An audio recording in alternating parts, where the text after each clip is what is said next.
and fireflies are sadly no longer part of the plans for the Wild update. We also got to see that Mojang was implementing a universal banning system for Java. It's the glow squid!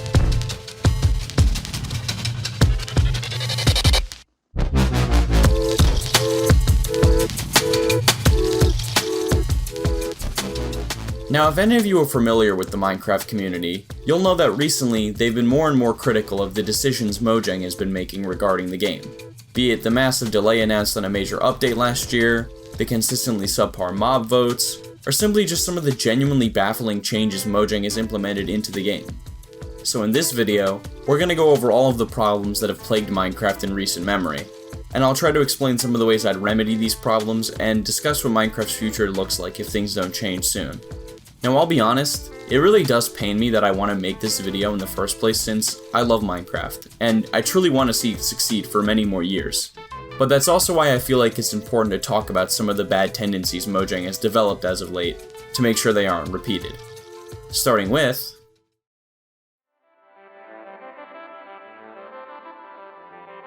So for this section, we have to go all the way back to Minecraft Live 2020, when the Caves and Cliffs update was announced. To say that this update was hyped would be a gross understatement. I mean, I'm sure we all remember how many people were begging for some sort of update to the caves, especially after the Nether update was announced, and we all saw how much the developers were willing to revamp classic Minecraft elements. So, as soon as fans saw the previews of the planned changes to the caves, the excitement for this update reached an all-time high. I mean, I can only speak for myself here, but I for one was incredibly impressed with the ambition of the update. The new world gen looked great. Not to mention all of the revolutionary gameplay changes being added, like the implementation of sound detection through skulk sensors, the changes made to ore generation, and of course, the introduction of the ancient cities and the Warden. But ironically, the ambition of this update was actually its biggest detriment. On April 14th, 2021, Mojang announced that they would be splitting the Caves and Cliffs update into two separate parts, with the first being released in the summer as planned, and the second being released at the end of the year. The reasons behind this decision being the technical complexity of the update, the desire for quality control within the update, and the desire for good team health. Fortunately, this was the first major delay of an update of this size, so the decision was received mostly positively. As for my own opinion, I was disappointed, but I understood why they did it. However, I do believe a better solution would have been to delay the entire update and not split it, since the splitting of the update just made both 1.17 and 1.18 feel small and disappointing when compared to other major updates. Now don't get me wrong, I am still happy a cave update was finally conceived, but I do think Mojang should be held somewhat accountable for creating an update that got too big to drop on the promised release date. But still, one delay is not that big of a deal. The problem comes now from the continued delays of features within updates. So for those who don't know, even with the splitting of the Caves and Cliffs update, the Warden and Ancient Cities were delayed once again, now planned to be added in 1.19, the Wild update. So at its worst, we were promised features to be released in June of 2021, and they ended up releasing in June of 2022. Simply put, an entire year of delay for parts of an update is just not viable for a game with a fanbase as large as Minecraft's. But for the sake of optimism, let's assume that a delay of this magnitude really was just a one-time thing, and won't happen again. Unfortunately, the delays aren't the only problem we have to talk about today, because now we have to talk about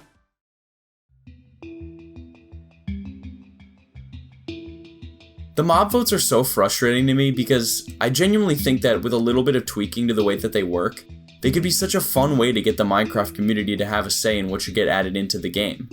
But as the system is right now, I can confidently say that all three of the mob votes held have been extremely flawed in one way or another.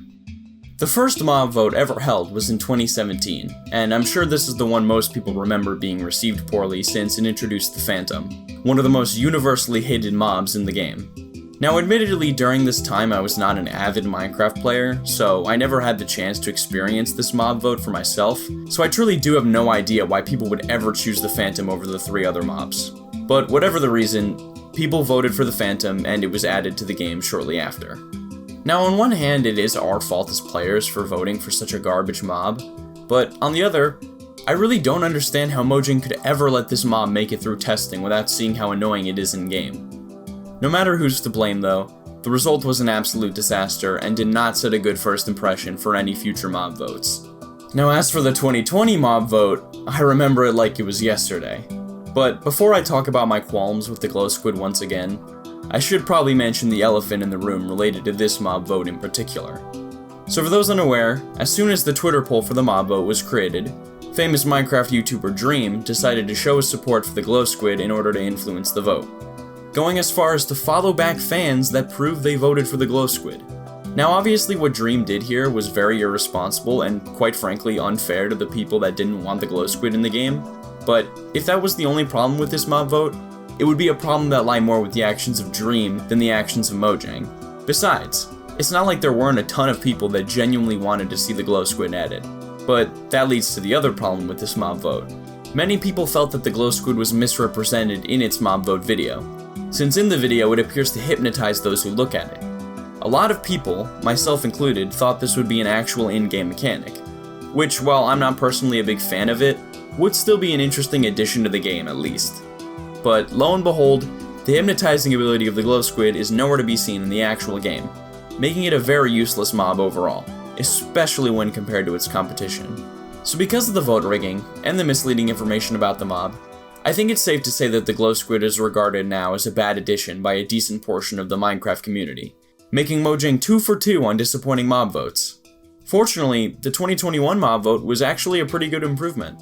Unlike its predecessor, this mob vote didn't have any misleading information regarding the mobs, nor did it have any big YouTubers attempting to rig the vote. And while I personally voted for the copper golem, I'm not mad at all that the LA won. But despite all the improvements made, this mob vote is not without criticism, and this leads me to my biggest issues with the mob vote system in general. Firstly, since the actual voting takes place on a Twitter poll, it leads to the very real possibility of people who don't even play Minecraft voting on the mob vote. Not to mention the fact that it's possible to vote multiple times on a Twitter poll when you have multiple accounts. A simple fix to this problem would just be to make it so the user has to have a Minecraft account to vote. The other problem though is that no matter what mob wins, a good chunk of the Minecraft community is going to be upset, since the majority of people ended up voting for a mob that didn't win.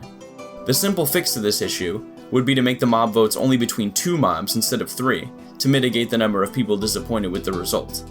I genuinely think that if these 2 fixes were put into place, the Minecraft mob votes could be so much better, but as it stands right now, they're just another one of Minecraft's failures.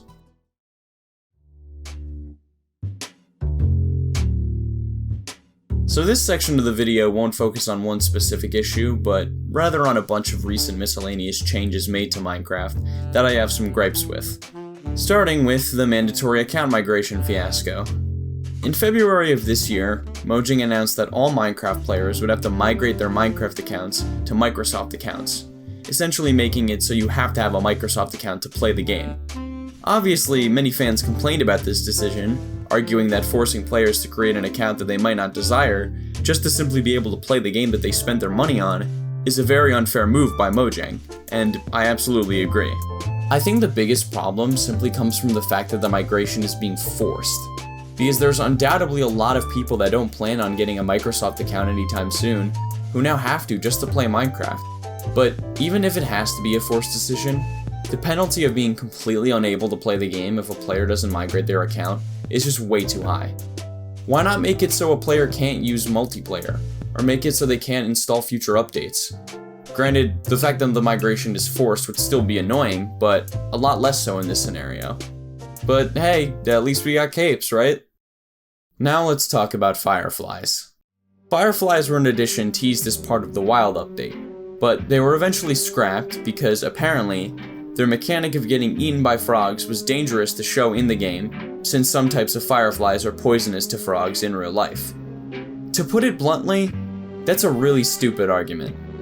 First of all, if you're gonna remove fireflies for being poisonous to frogs, then you should probably remove foxes from the game since they eat frogs in real life. And while you're at it, just remove all hostile mobs from the game since they attack the player. And that's definitely more dangerous to show to kids than fireflies getting eaten by frogs. Secondly, even if we were to take this justification seriously, why not just remove the frogs' ability to eat the fireflies? The problem is still solved, but then you don't have to upset the community and remove any promised mobs.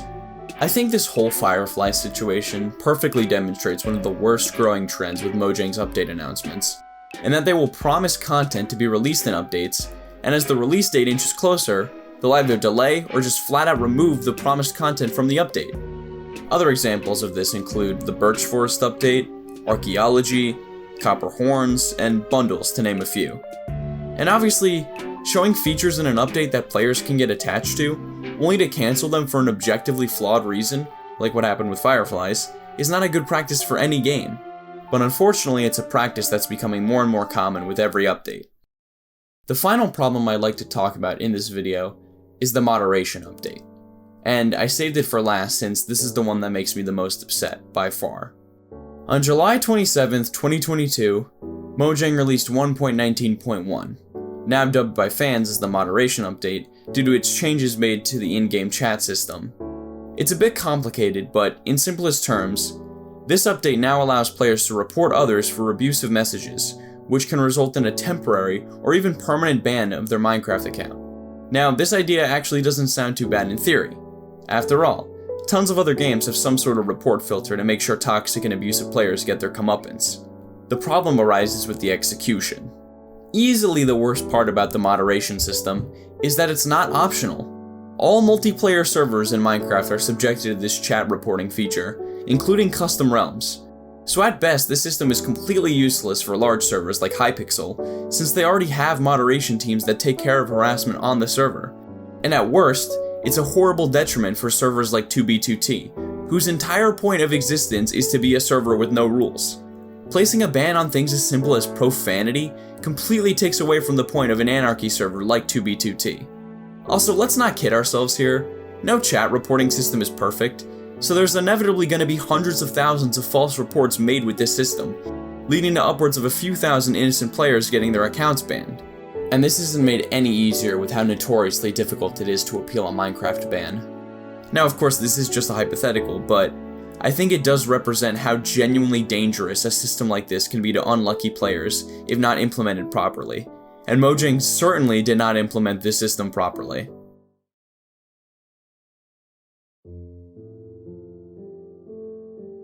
So, with all of the problems surrounding Minecraft right now, be it the massive delay with the Caves and Cliffs update, poorly designed mob votes, forced account migration, removal of promised content and updates, and forced chat moderation, I think it's safe to say that Minecraft isn't in the best spot right now.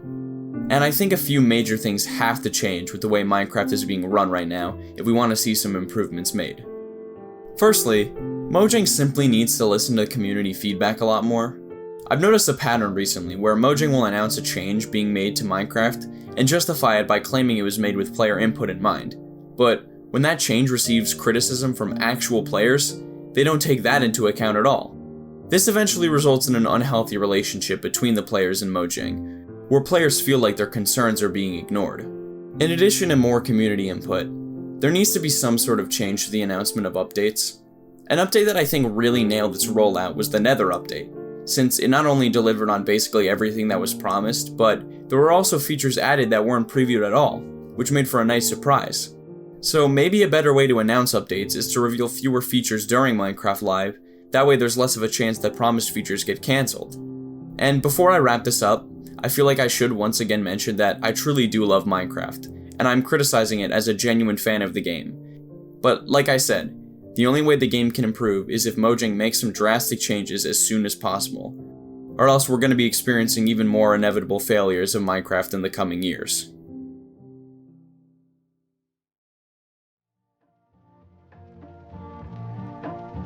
So, that was quite a lot of problems to talk about, but if you did enjoy the video, make sure to hit the like button, subscribe, and hit the bell to get notifications for all of my other videos.